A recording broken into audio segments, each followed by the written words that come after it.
여러분은 로미오와 줄리엣 같은 사랑을 꿈꾸시나요? 이런 사랑이 위대한가요? 저는 어렸을 땐 그렇다고 생각했고 지금은 솔직히 아니에요. 그 둘이 결혼했다면 계속 그렇게 사랑하면서 살 수 있었을까? 아마 죽도록 싸웠지 않았을까 싶습니다. 저렇게 서로를 우상화하고 또 숭배하면서 단기간에 빠지는 사랑은 하나하나 더 알게 될 때마다 사그러들 가능성이 큽니다.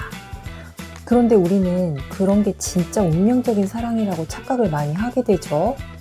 왜냐면 소설이나 영화에서 그런 연출을 너무 많이 하잖아요. 사랑은 그렇게 배우면 큰일 납니다. 그런데 진짜 제대로 사랑을 배울 교본이 나와 있습니다. 1956년에 쓰여서 전 세계에서 무려 2,500만 부가 팔렸고 지금까지도 하버드 대학 학생들이 가장 좋아하는 책으로 손꼽히는 책, 바로 에리히 프롬의 사랑의 기술인데요. 적어도 우리 이 정도는 읽어보고 사랑해야 하지 않겠어요?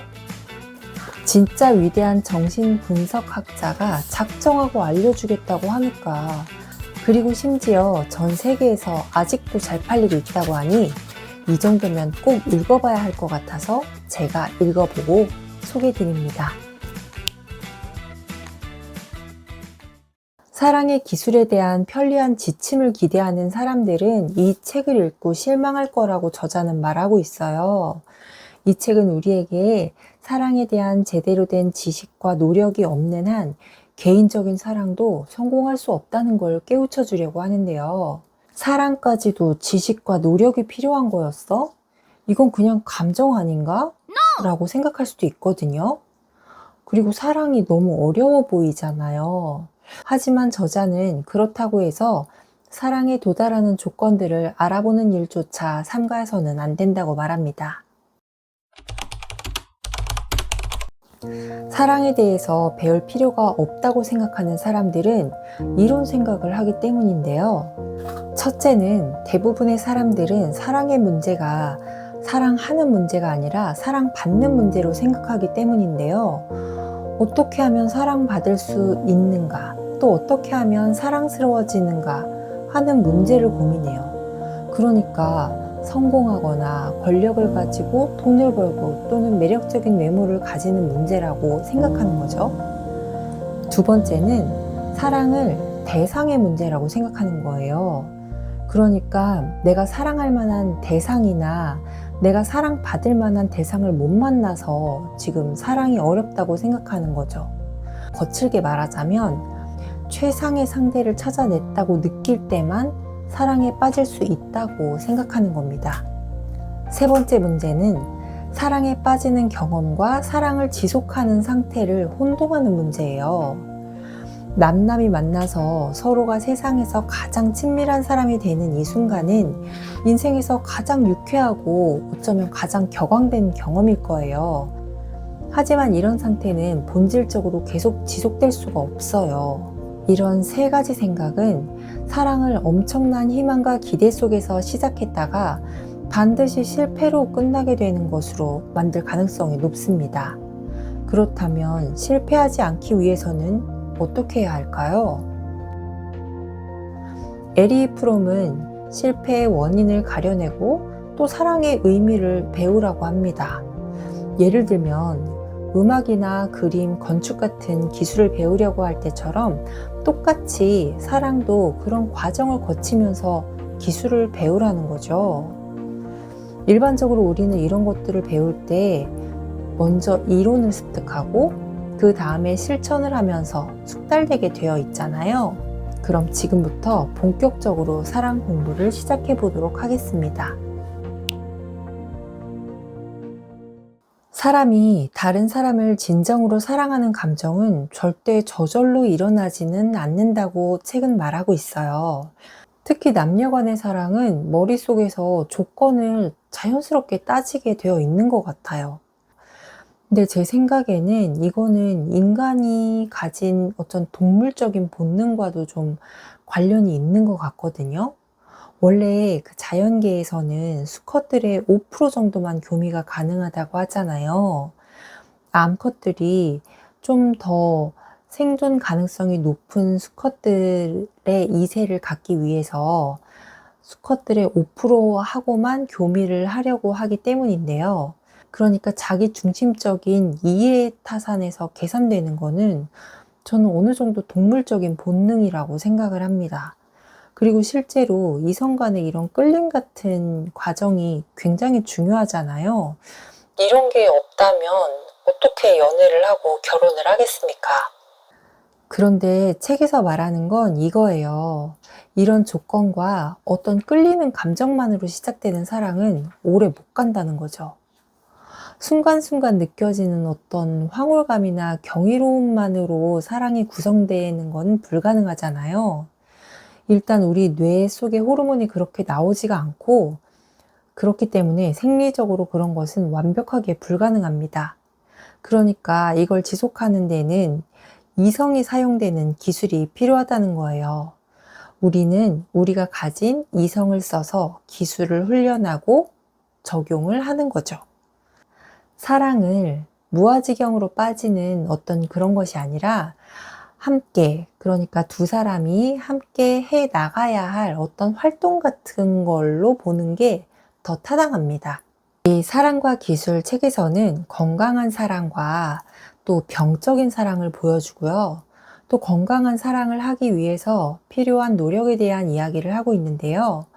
먼저 건강한 사랑이라고 말하는 것들의 특징을 알게 되면 우리가 뭘 해야 되고 뭘 하지 말아야 할지를 쉽게 알 수 있을 것 같아서 일단 건강한 사랑의 가장 특징적인 부분 3가지를 말씀드려 볼게요. 혹시 여러분들도 여러분이 하고 계시는 혹은 하려는 사랑이 이런 모습인지 한번 살펴보시길 바랍니다. 첫 번째로는 잘 주는 것입니다. 우리는 이미 자본주의 사회에 너무 익숙하고 길들여져서 뭔가를 대가 없이 준다는 걸 잘 상상하지를 못하죠. 주고 나면 내가 가지고 있는 게 줄어드는 거니까요. 그러니까 어떤 교환한다는 전제 하에서만 주게 되는데요. 어떤 사람들은 줄어들 걸 알면서도 주기도 해요. 이건 보통 어떤 도덕적이나 윤리적인 가치 판단으로 자기가 희생한다는 생각을 하면서 주게 되는 거겠죠. 그런데 이런 경우도 있어요. 나한테 그 주는 것이 너무 흘러 넘치는 거예요. 그냥 줘도 계속 내 안에서 생성이 돼요.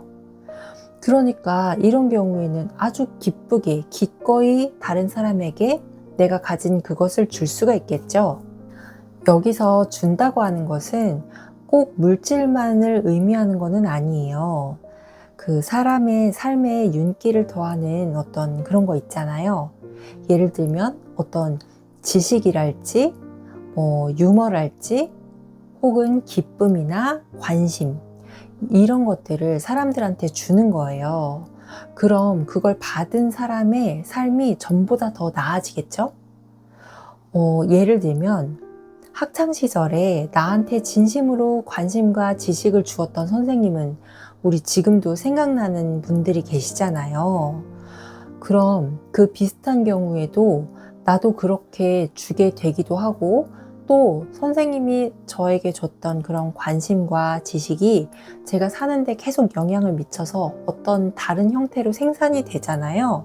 그렇게 주는 사람은 받는 사람도 뭔가를 또다시 주게끔 만듭니다. 그러니까 그렇게 줄 수 있는 진정한 사랑은 상대방도 뭔가를 줄 수 있게 만드는 능력이 있는 거예요. 그래서 이 뭔가 성실하고 정말 진정한 관계 속에 있는 사람들은 끊임없이 계속 뭔가를 주고받으면서 상대에게서도 사랑의 능력을 불러일으킬 수 있게 되는 거죠. 두 번째로는 사랑하는 대상이 딱 그 사람 하나에게만 한정되지 않는다는 특징이에요. 가끔 보이는 그런 커플들이 있잖아요. 그 둘밖에 모든 다른 사람한테는 무관심한 커플들이 있는데요. 책에서는 이게 그냥 이기주의의 확장일 뿐이라고 말을 합니다. 이게 왜 그런지 설명하려면 좀 설명이 길고 어려운데요. 제가 최대한 짧고 쉽게 한번 말씀을 드려볼게요. 원래 인간은 엄마랑 한 몸이었죠. 그러다가 세상에 갑자기 혼자의 몸으로 던져집니다. 아기였을 때는 자기 몸이 혼자 떨어져 있다고 잘 못 느껴요. 그런데 점점 자라면서 세상과 자기가 분리되어 있다는 걸 깨닫게 되고 거기서 오는 어떤 근원적인 고독과 외로움을 느끼게 되는데요. 사람들은 이걸 너무 싫어해서 어떻게든 극복을 해보려고 하거든요. 근데 내가 이 세상에서 합일이 되도록 하는 경험을 하려고 노력을 하는데 아주 잘 풀리면 어떤 몰입의 형태로 나타나서 뭔가를 창조하기도 하는 그런 형태로 나타나는데 잘못 풀리면 이게 약간 알코올이나 약물 중독 이런 데 의존하는 행동을 보이기도 해요. 또 한편으로는 이걸 사람과 합일하려는 시도로 나타나기도 하는데요.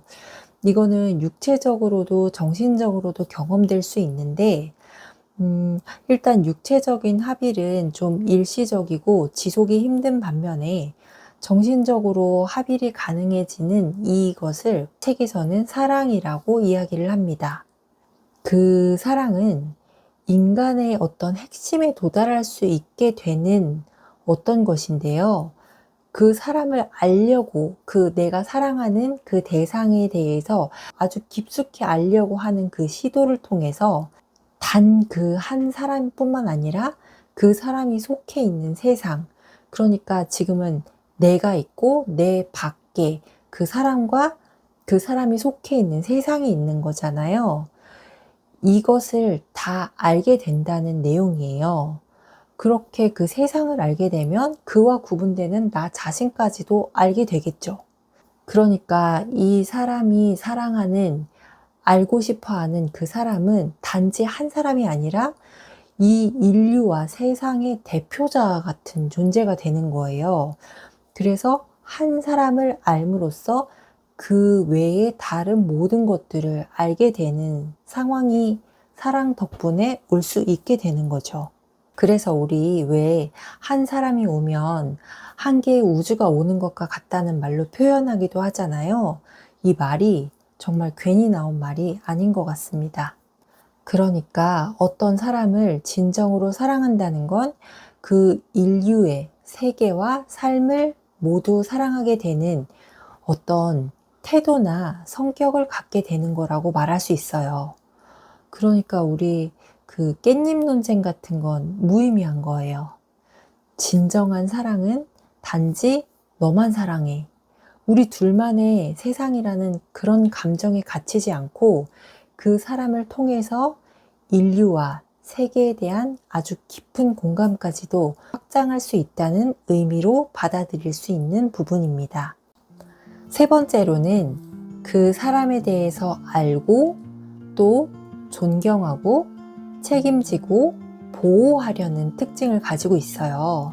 앞서 말씀드린 대로 그 사람의 인간적인 핵심에 도달한다는 것은 그 사람에 대해서 굉장히 많은 것을 깊이 안다는 것이겠죠.